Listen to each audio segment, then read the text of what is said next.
If there's one thing that Star Wars fans hate more than Jar Jar Binks, it's the fact that the sequel films are considered to be canon. Despite being some pretty god-awful movies, somehow Palpatine returned.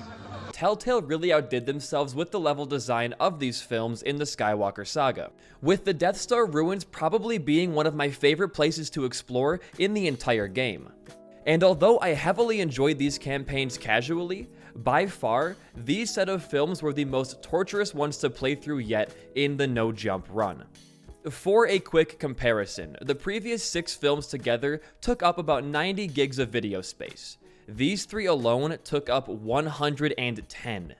If this is your first time here and you're wondering why I cut the leg pieces off of your favorite British butler droids, let me tell you the rules and stipulations of this challenge run. As the video title suggests, we aren't allowed to jump unless absolutely necessary. In a more specific sense, we really aren't allowed to press the A button unless in a menu or flying a ship. This means no jumping, gliding, hovering, dodging, or anything like that.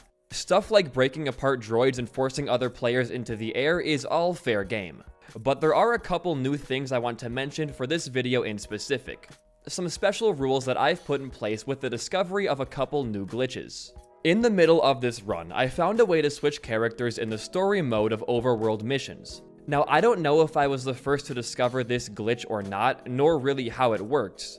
But seeing as it would very well make this challenge insanely easy if used inside of actual levels, I've restricted its use for a couple of reasons. Think of it like this. This trick is pretty much RNG. And if RNG is on your side and you manage to roll into a droid and a force-wielding character, literally every single gap in the game could just be crossed by using the force on said droid. It would entirely destroy the purpose and the fun of this challenge for me personally, so I'm going to opt to not use it. I've used plenty of glitches in this run so far, which again you'll see in full force later. It would be completely stupid of me to blacklist just one glitch because I personally don't like using it. So if you want to use this in your own no jump run, go right ahead, but it really wouldn't be much of a challenge anymore.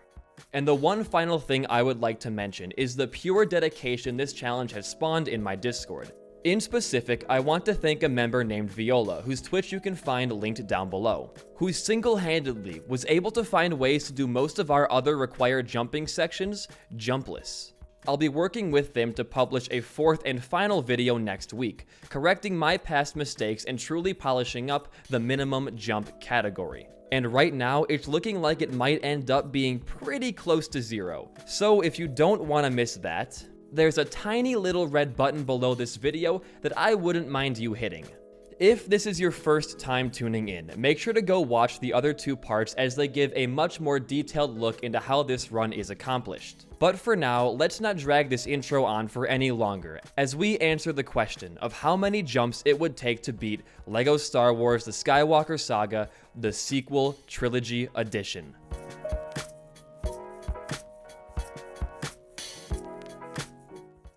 Why don't we begin with a fun one, Scavenger Training. In this section, you're supposed to use the 3 scavenger crafts to navigate through a fallen Star Destroyer and grab some scrap.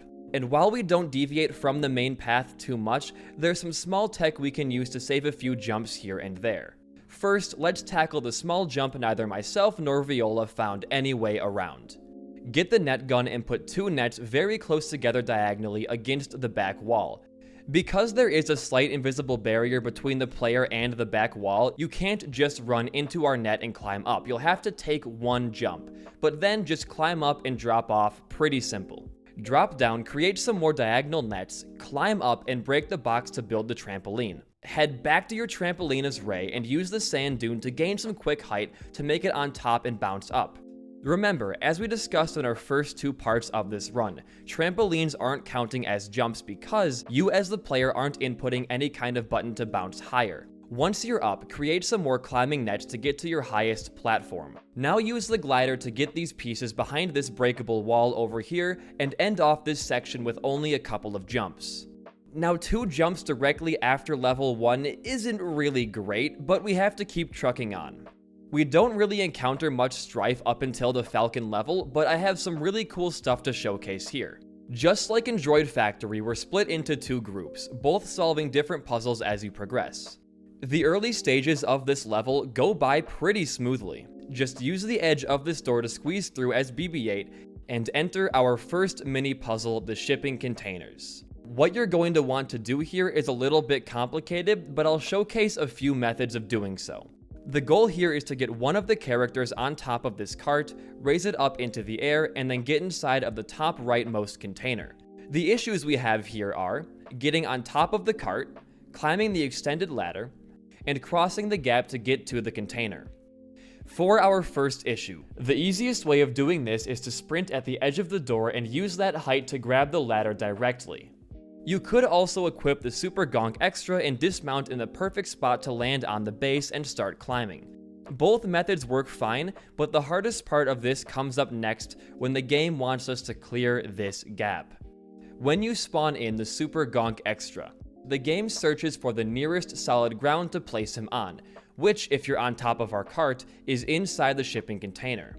Sadly, as it turns out, he can't spawn on the bridge of the container itself, since technically it's not ground, it's a movable object. And we can't reach close enough to mount him when he's that far away. This essentially comes down to a waiting game. You could, if you're lucky enough, get the bug where you're able to play as Super Gonk, walk him over to the edge, and switch back and mount, but I was not so lucky. Instead, I just kept my game on while I made some dinner and hoped he would just walk over to me. But sure enough, that's exactly what happened, allowing us to clear this room with 0 jumps. Or you could just, do whatever the hell this is. So, as it turns out, Viola alerted me to a glitch in the game with very specific characters that gives them some insane height. I only found out about this after writing my entire script, so this is going to be the only usage in this trilogy. You don't get to use this much more going forward, but it will be a focal point for video 4, so keep that in mind. You execute this trick by holding down aim, walking backwards off a ledge, releasing aim, then holding down aim and mashing your attack button rhythmically. It's a little bit complicated, but seeing as this will be more of a video 4 thing, we're gonna stick this on the back burner. But not only can you just use this here with the crate, you can also use this at the very end to avoid jumping as Rey. Okay, back to the video. We have to go back to our net strat in this next part with Finn and Rey to create some very carefully placed nets alongside this wall. Once Finn and Rey are up, create one last final net to have the game auto send you over to the bar and join the rest of the group. Once we land in Maz's castle, we hit an immediate roadblock because, well, why wouldn't we? We need to push these platforms into place and jump up as BB-8 to activate the panel and open the door. This wouldn't work for me, since 3 jumps is way too many to take after our fiasco in the hangar and the Scavenger Training. Now you could, if you feel like it, use the free play glitch here because we are in the overworld. But thanks to some strats found by Viola, we can actually just use this rock right here to jump on up and push the pillar into place. Anyways, the rest of Force Awakens was a breeze, sitting at 3 jumps for the entire movie, and we can move on to The Last Jedi, in which we don't encounter any turbulence until level 3.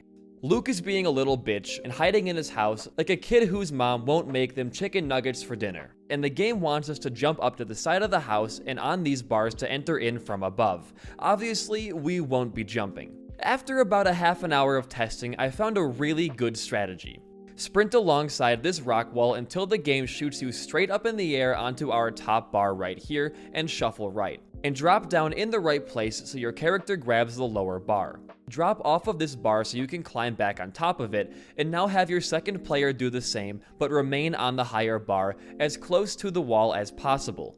As the first player sprint off, and mid-fall do an attack in the air that targets player 2, and just spam the attack button. This should launch you pretty high up and you can angle yourself to land right where you need to be.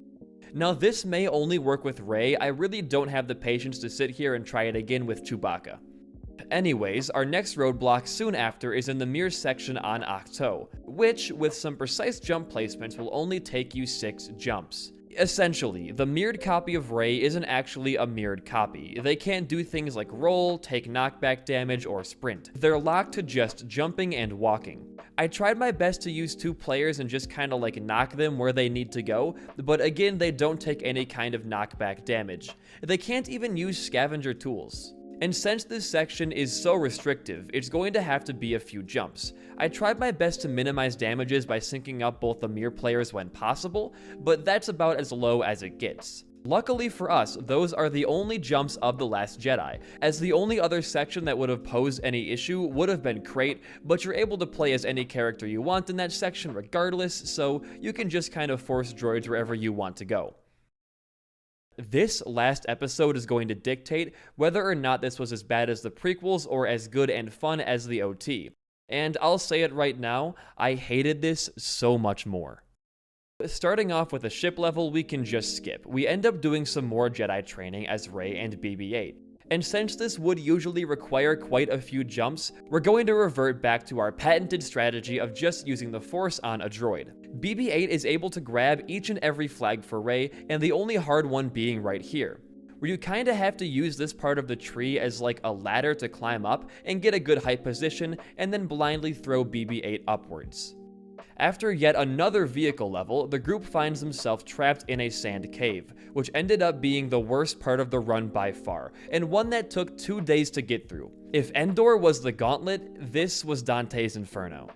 I'm sure I don't have to hammer this into your head any further, but while I do explain these things pretty quickly, they were not fast to figure out. Most of these tricks took 1 to 2 hours each just to theorize, and another 2 to pull off. So if you want to support the grind set and see more videos like this, a like and a sub goes a really long way for a small channel like mine.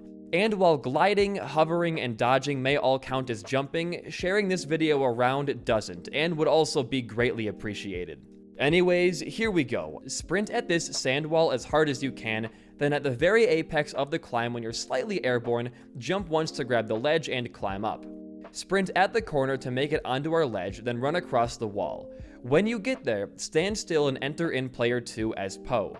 Use either our sand dune running technique of gaining height or just the grapple over here to get him on top of an object that you're able to force. Or just get him on top of this. Now when Poe is on top of that object, force it straight up so he just gently falls where he needs to be and rejoin the rest of the party. You might want to get Poe situated before you start doing all your Rey stuff, but it's up to personal preference, really. Or you can just use the strategy that I found out about recently to save so much time and jumps and make me very sad, but we're gonna move on from that. I spent almost half an hour sprinting at this stupid sand wall that I'm starting to understand Anakin's point of view. For the rest of this level, just force 3PO across any gaps you see and you'll make it out pretty easy. Get aboard the First Order ship and take control of this guard as Rey, and line them up against the closest plane of glass right here. Then use Rey's force push to knock them onto this bar, saving us 1 jump. And with all of that out of the way, we reach the home stretch, a culmination of all of our knowledge and tricks thus far, in one final challenge: the Death Star ruins.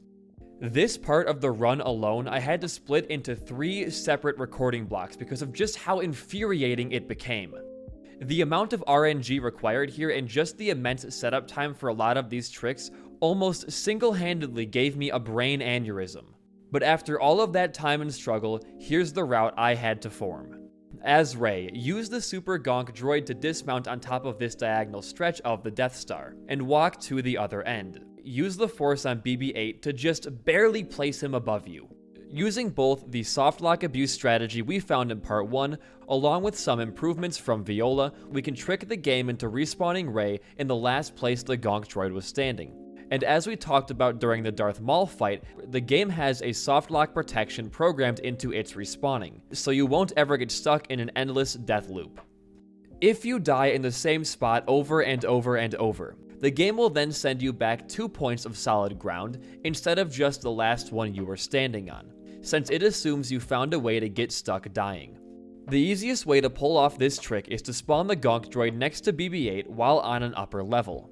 Then toggle the extra both on and off as Rey so the Gonk droid will respawn near you, then run off the edge. This will make it so you can respawn next to BB-8, and you can force them on up to our next level and rinse and repeat. This level sucks a lot, mainly because there are so many possible cool strats that get ruined by a dumb invisible wall. For example, take this part. Before you drop the crate down, the very bottom of this pit actually has a tangible bottom you can drop objects onto. So I tried to make a bridge in order to skip over the whole acrobatics thing, and ended up realizing only minutes after that an invisible wall blocks the way, so it wouldn't be possible. Once you do drop the crate, the invisible wall disappears and you're able to progress as normal. But proceeding as normal requires quite a few jumps. So instead, we found a much more viable strategy. We're able to use the same gonk respawn trick to get Rey to the other side. But what about BB-8?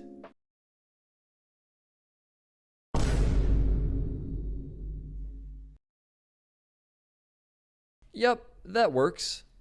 Once you get to the fight with Kylo Ren, you can use the same force soccer ball kick thing to get BB-8 across this gap and progress. I also got a bug where I was able to play as Super Gonk, but it didn't accomplish anything for me, so I just kind of ignored it. But that about ends off our entire run. The fight against your grandpa doesn't need any jumps, and that's the final level, totaling us off at 27 for the prequels, 5 for the OT, and 8 for the sequels, putting us at 40 jumps overall for the entire game. But what if I told you this number could get lower? See, I'm just one guy trying to tackle this entire challenge on my own, which leads to some issues. I could hyperfixate on one solution and miss something simple, not know about a pre-existing bug, etc, etc. And seeing that these already take me days to record, it's commonplace that I'm going to miss something. But that's where you guys come in. Right now, as this video goes live, I'll already be decently through the 4th and final video in this series dedicated to focusing on very specific levels to lower the count down to 0 within those. I don't want to say too much just yet, but with the most recent patch invalidating almost all of our previous tech, we're going to need the help. While this is the end of everything I did on my own, it's not up to just me, but the community, to come together and figure this out. You're welcome to join my Discord, link down below, where I'll have a dedicated channel talking about this run in specific and some more strategies to brainstorm. So come be a part of history and let's solve this together. In the meantime though, don't forget to like this video if you've enjoyed it, and leave a comment if you want to see more. I've been BD1P, peace out, and goodbye.